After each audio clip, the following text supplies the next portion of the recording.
পৃথিবীর সমস্ত সংস্কার, পৃথিবীর সমস্ত যে অগ্রগতির যে ডেভেলপ, মানুষের যে থিঙ্কিং প্যাটার্ন, যে আজকের আইনের শাসন, সুশাসন, আজকে পার্লামেন্ট, জনগণের অধিকার, জনগণের রাইটস, রাষ্ট্রের ক্ষমতা, জনগণের অধিকার, মানে সেটা হচ্ছে জনগণই সার্বভৌম, জনগণই হচ্ছে সকল ক্ষমতার উৎস।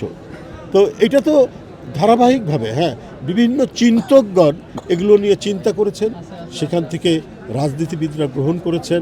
তারপরে যারা দার্শনিক এসব, তারাও অনেকে সক্রিয় ভূমিকা পালন করেছেন সত্য কথা বলতে গিয়ে, করতে করতে। কিন্তু এইটার জন্য যে সংগ্রাম, একটা দর্শনকে নিয়ে মানে সেটা প্রতিষ্ঠার জন্য যে সংগ্রাম, আন্দোলন, এটাই তো পলিটিক্যাল আন্দোলন, এটাই তো রাজনীতিবিদরা করেছেন, রাজনীতিকরা করেছেন।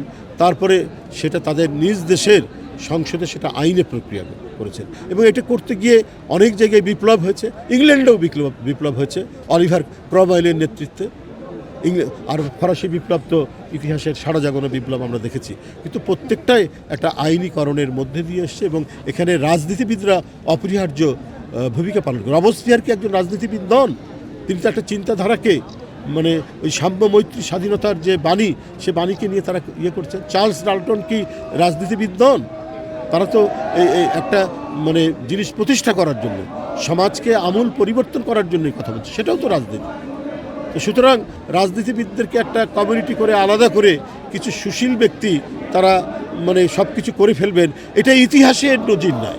গত 5ই অগাস্টের মহা অভ্যুত্থানের, জন অভ্যুত্থানের পরে একটা নির্বিঘ্নে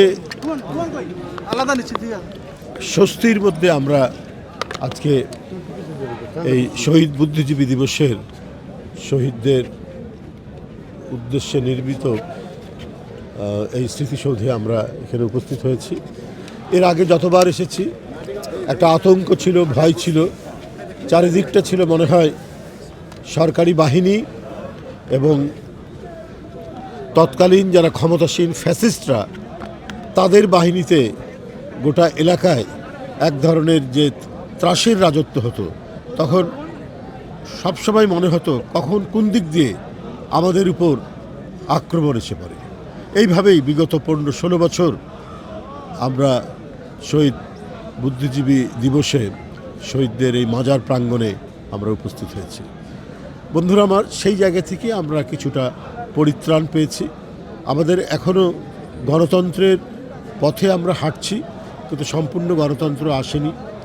বাক স্বাধীনতা, বিচার বিভাগের স্বাধীনতা, এটা সম্পূর্ণরূপে প্রতিষ্ঠিত করতে হবে। এবং সর্বোপরি আমরা আজকের এই শহীদ দিবসে যে আমাদের মূল কথা, সেটা হলো যে অবাধ সুষ্ঠু নির্বাচন, অংশগ্রহণমূলক নির্বাচন, এটার জন্যই তো সংগ্রাম হয়েছে।